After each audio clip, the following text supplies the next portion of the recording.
Wednesday. My name is Beverly Hosford. I've got Erin Nitschke here with me, Dr. Erin Nitschke.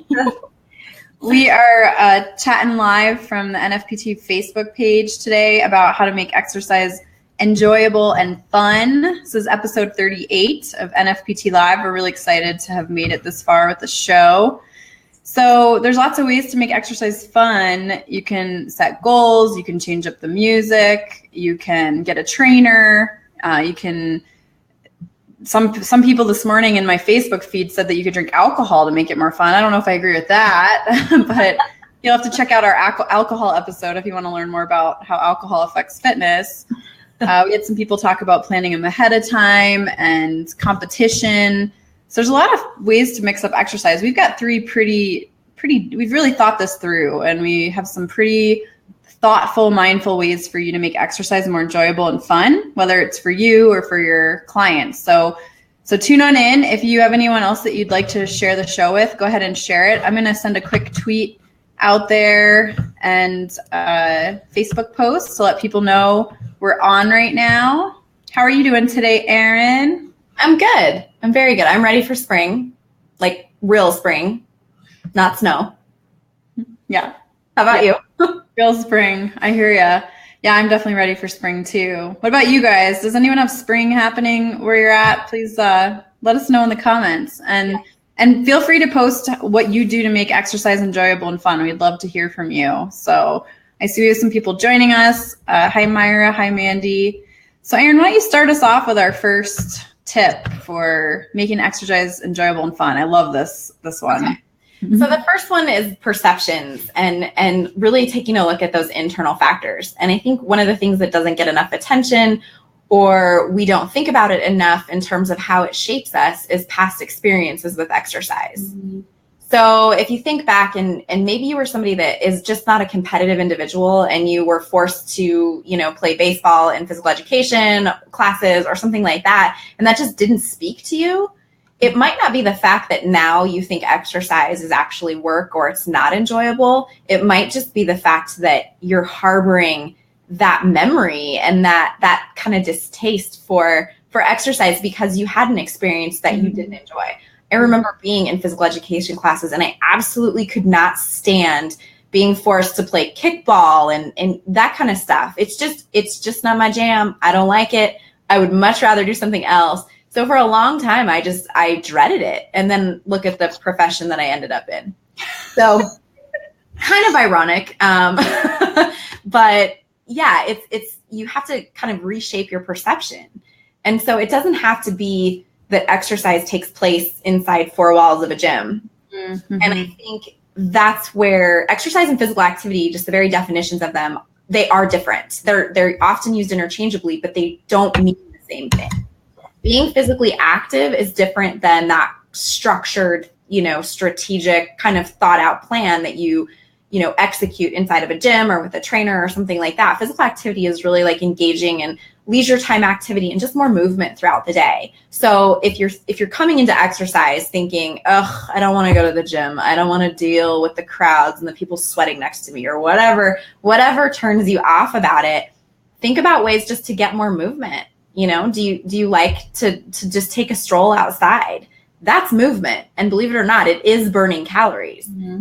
It's probably not going to allow you to run a marathon. There's a difference when you are training for performance, but for health related benefits, things that you enjoy, what do you like to do? How do you like to move? It doesn't have to be, wrapping out 3 sets of 10 on a bench press.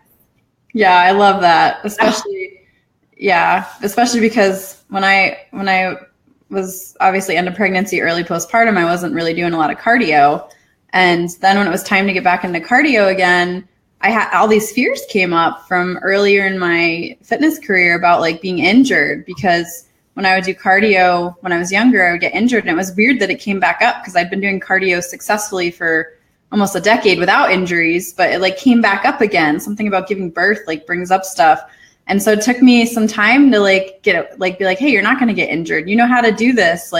So yeah, I feel like what you're saying about those past experiences is really valuable. And so whether you're if you're feeling this resistance to exercise or to fitness, I I suggest you seek out, like, what is it about it that's what are you resisting? And for me, I was worried about getting injured, which is like silly because I'm an injury prevention specialist. So I know how to, I know how to work around injuries. So yeah, we really want to encourage you to take a deeper look at what your perceptions are, or your clients' perceptions, and really think about that. So that's our first thought for you today. If you liked that thought, put a number 1 in the comments. Our second thought for you today is set the intention for each workout. Set the why. I love this. This was actually Erin's idea, but I got to experience it last week. I went to a yoga class and the yoga teacher had us set an intention for the workout. And it really changed the workout for me to set an intention. Like, I want to, she talked a lot about Ayurvedic thoughts about how you've got the elements, like earth is very heavy and grounded. Well, it's grounded, but it can feel heavy. And then air can be like very like free flowing, but it can also feel very spacey. And she's like, she had us use the elements, which I loved. And I was feeling definitely very heavy. So like I used my workout to try and like lift me a little bit. And at the end of the workout, she even like said, you know, do you still have the same intention for the rest of your day? And I loved it. I loved that idea of setting the intention. I'd love to hear what you have to say about setting intentions, Erin. Yeah, I think setting the intention is so important, and not just with exercise, but with anything we do. Like, what's your goal? You know, part of, I think, setting the intention, we need to let go of, well, because I want to have a ripped six pack. Think a little bit deeper beyond that, because it isn't just about how you appear physically. It's those internal metabolic factors. It can make you a better parent. It can make you a better friend. It can make you more productive. So if you've got something that's kind of that barrier, or maybe that something that's just in your face, maybe set the intention that you're going to use this energy and this exercise, this activity to overcome that or to face it. So it isn't just about, I'm going to burn X amount of calories inside of 60 minutes. It's really deeper than that. And so just connecting with, why are you doing this? Well, maybe you didn't sleep really well last night, and you know that this is going to give you more energy, and you're going to be able to take your child to the park later, or, you know, face Walmart, or whatever that you need to accomplish. And then carrying that intention through the day is really, it's so beneficial, because it will help you engage with that exercise a little bit more, and not just focus on, okay, I've got 30 more seconds of this work. Yeah. And having, like, we call it the why for the workout. That was what really got me into gear. 'Cause after I gave birth, I was doing cardio. Like, I was going hiking or skiing once in a while, but it was sporadic. It was like 3 times a week. Sometimes other weeks I would take the week off, then I'd get a cold and I would take 2 weeks off, and then I'd get back to it. And I can only imagine my poor body was like, what are you doing here? Yeah. Like, one or the other. But then finally my naturopath was like getting on me about my HDL cholesterol, because I have really good LDLs, which are like the bad cholesterol, I guess. Mm-hmm. My HDLs aren't quite where she wants them at my age. And so she's like, how much cardio are you doing? And I was like, oh, don't ask. What's like, well, you know, I do cardio. And she's like, my toddler. Does that count? Yeah.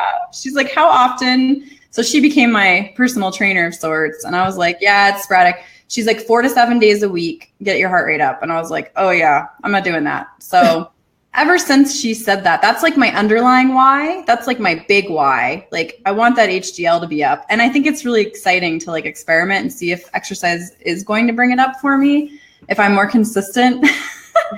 And so embarrassing to admit that I'm inconsistent with my cardio, but I'm just being real. So anyway, that's like my big why. But then every time I work out, I set a different intention now. Sometimes it is like, sometimes it's to get it over with. I'm like, let's get this over with now, let's do it, so that I don't have to think about it the rest of the day. And then sometimes it's like, to feel better. Sometimes it's to make my legs stronger, to avoid the soreness that comes when you're inconsistent. Because when you're inconsistent, it's rough. So you better just stick with it and do that again. So for sure. Awesome. So if you liked our second point about setting an intention or why, put a number 2 in the comments and share with us, like, what would be your intention today? If you had one for your workout, what would be your intention? I would love to know. And then Erin, why don't you set us off on another path here? Okay. So the last thing is leveraging external factors. And by that, we mean taking a look at the environment, the music, social support, those types of aspects. So sometimes you can just get in a rut because you're sick of the environment. So switch it up. And if we ever don't have snow this year, going outside might be a really good idea.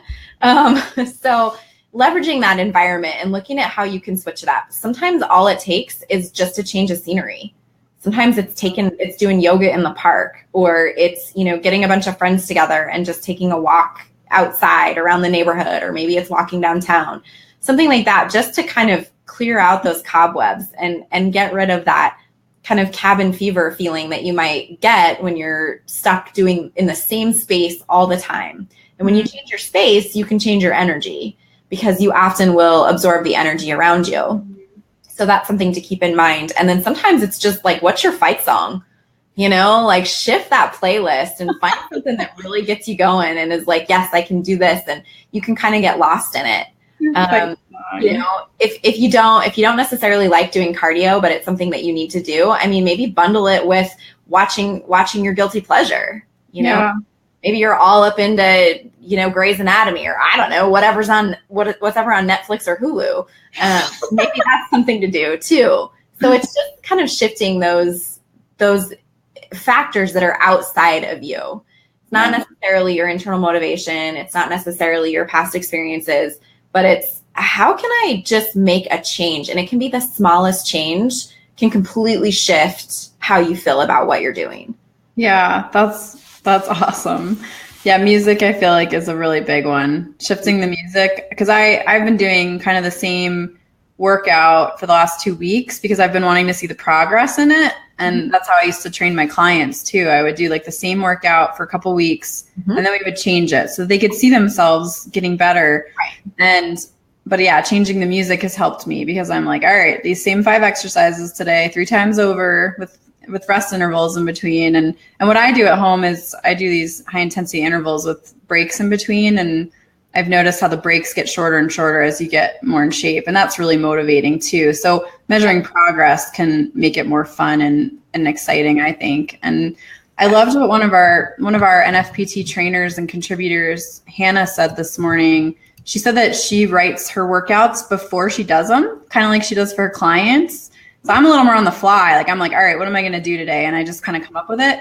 But she says she writes them ahead of time and then she looks forward to them because she's like, I wrote this workout. I can't wait to try it type of thing. So I love that. And I think, as a trainer, you can apply all of these thoughts, like talking with your clients about what their perceptions are, what's the block that's there. And you could set an intention with your client for every single workout. You could have like that overarching why, and then the intention for each workout, and then set an intention for the day when they're leaving your workout. Like, your intention for the workout was this, but maybe when the workout is over, feel differently. I loved that yoga teacher did that.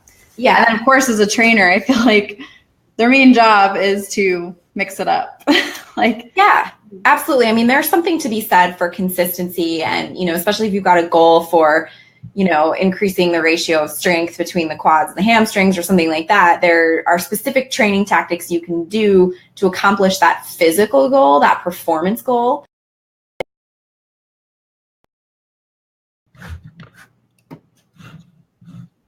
Oh, that was weird. You just disappeared.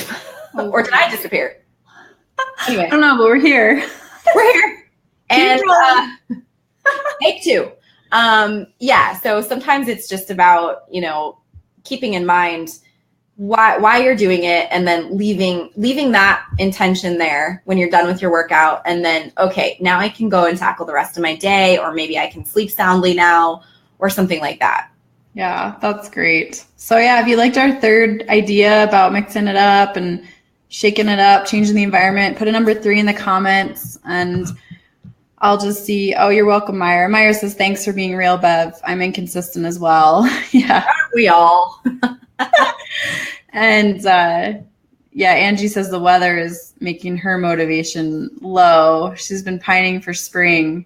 No. So maybe go buy some tulips at the local store and put them around your living room and Right. I mean, honestly, like get some green in the house, or, do something like that, because it can absolutely, there's research out there that's the seasonal affect disorder, depression disorder. So we know that that's a thing. It's true. Definitely. Yeah. So before we go today, if anyone has anything else they want to share, please do so. And again, we'd love to know, like, what is your why or your intention for your workout? Like, what would it be for today? Share it with us. And Erin, what was your intention this morning when you did your workout? That I know you do every single day. You're so consistent. You've been such a good influence on me. It's kind of true. I am really consistent. I have other weaknesses, though. Trust me. My intention was focus, because I've got a proposal that I'm working on for a national organization, and I started it. I started it weeks ago, but I perseverate. So I needed to press pause. I needed to send it to my fabulous editor. Thank you, Bev. And so this morning I thought, today's the day I'm going to finish this up and be done with it. So my intention was just focus. I need to expend some energy. I need to feel strong so that I can write a strong proposal. And, then to me, it wasn't even, I don't really care if I get accepted or not. I put the thought out there. If you don't like it, okay, I like it. Yeah. So I'm going to move forward. So focus.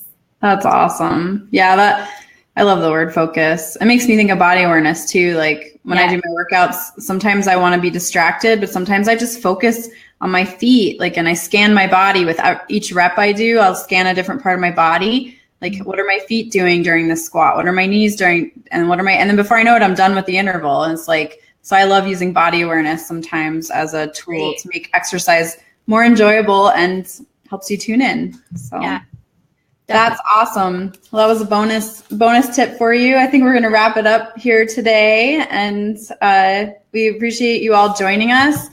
I got to look at, what are we doing next week? I'm going to look. Yeah, because I can't help you with that. I'm sorry. I can't remember. Yeah, we're here on Wednesdays at 10 a.m. Mountain Time. So definitely put it in your calendar and join us. And then let me just take a quick look. I just wasn't really prepared. So next week we're going to talk about body awareness. We're going to talk about how to incorporate body awareness in your session. See, I see, like I knew somewhere. On some level, you knew. That's pretty awesome. I love it when that happens. Awesome. Great. Well, we appreciate you being here today. Please share this video with your friends if you found it helpful. And you can find our entire collection of NFPT live shows on YouTube. I'll throw that link in the comments when we're done here. And you can go catch up on the alcohol episode or whatever. Yeah. We'll see you guys next week. All right. Have a good week, everyone.